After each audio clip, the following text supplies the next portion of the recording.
Today, we're going to start with a very general overview of the topic with some basic principles, and this will be followed by a series of presentations in the coming months that will focus on specific tools and techniques useful for Plainfield area genealogy. Let's imagine this is our family photo.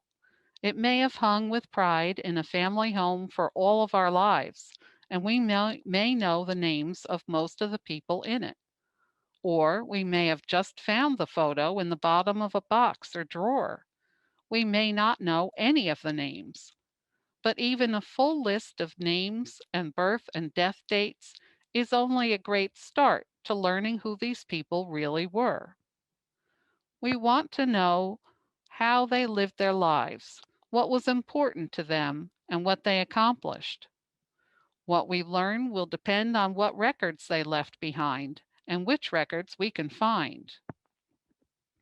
Did they value education above everything? Was there a pattern of heart disease in the family that could help us to be aware of? What we learn can help us with our own lives. To get started, you'll want to write down what you already know. Best practice is to start with yourself and work backwards. A great way to do that is to use a blank ancestral chart. This one came from the National Archives. You can download it for free, and then we'll want to fill it in with ourselves as number 1, our father as number 2, and our mother as number 3, and follow that pattern through the chart. But what's missing from this chart? Our father's brother and our grandmother's second husband don't get a spot here. There's no way to enter anybody's military service, occupation, or the diplomas they work so hard to earn either. Those things are very important, but they can go on other kinds of forms.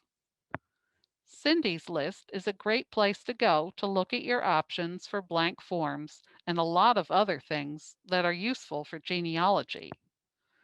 There are thousands of topics arranged alphabetically. Start with charts and forms, and then check out some of the other resources, like Central and South America there on the top, and down to Denmark below. Whatever you want will probably be there. Now you want more information. Everybody knows about the online subscription services like Ancestry. Plainfield Public Library offers several. This is the top of the page on our website where they're listed. A full list is in your handout. Here's an example of a 1940 marriage record from Virginia. It comes from Family Search, a free site on the list of databases at the library. It gives lots of detail and would be wonderful to find for the members of this family. If, though, we wanted a 1940 marriage from New Jersey, it would be a different situation because of the different laws regulating vital records in each different state. We would not find it online. These sites have millions of records from around the world, but that's not enough. You'll want to consult all of your living relatives. Old Uncle Joe here may not know a lot of family history, but if he's willing to tell you about family members you never got a chance to meet, or if he has an old box of papers or a photo album his grandmother kept, that can be invaluable to you for details that may not be available on Ancestry. If you don't ask him, you risk making the number one mistake that genealogists regret, not asking relatives questions while they're still available to talk to. But don't stop with just the relatives you already know. Find the ones you don't know yet. Now you can take a DNA test like the one on Ancestry that has provided to me the closest matches to my DNA. There's an easy way of sending these strangers a message, and then you may get lucky with them. When I started with my family, there were no DNA tests, and I sent paper letters to people I looked up in online phone directories, but it really paid off for me. Going to libraries and places like the New Jersey Archives will get you access to great information too.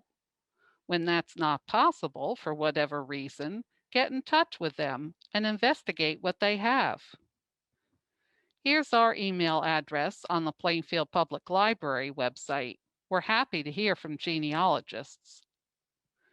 And here are a few of the books we have that might be of use to you, whether they're books of records, how to guides, or books that will help you learn about the places and ways of life of your earlier family.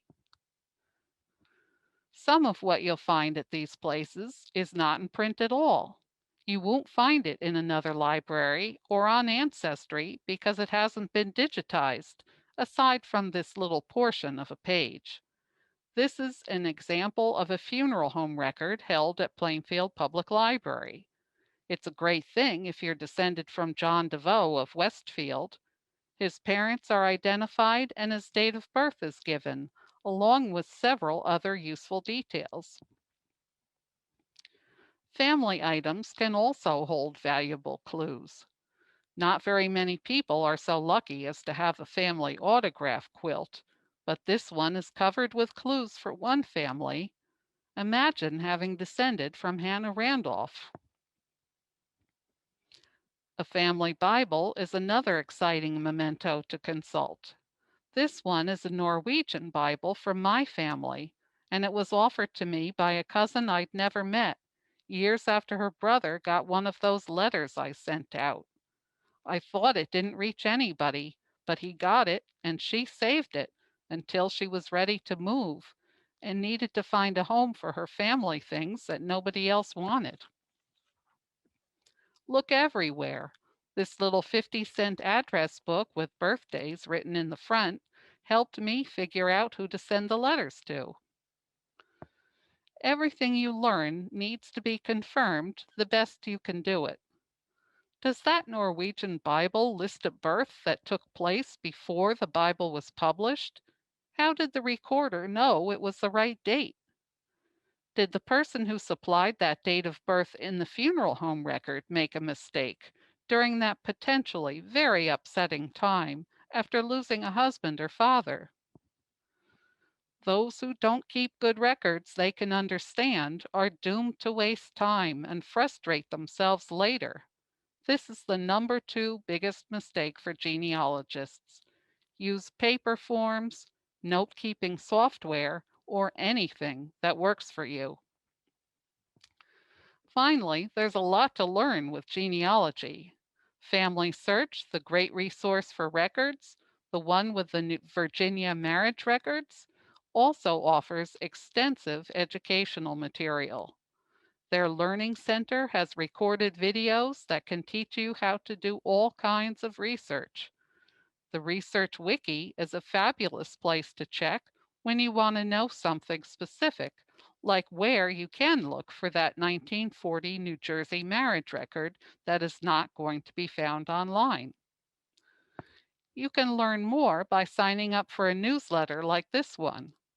It's free to register, although there are further resources available for paying members. This is a great source of solid tips and encouraging ideas that I read regularly. Details for subscribing can be found on the handout. And that's not all. The library offers genealogy programming year-round. In addition to this series of Plainfield-oriented webinars, there are also presentations by outside speakers on a variety of broader topics. Check out the calendar on our website.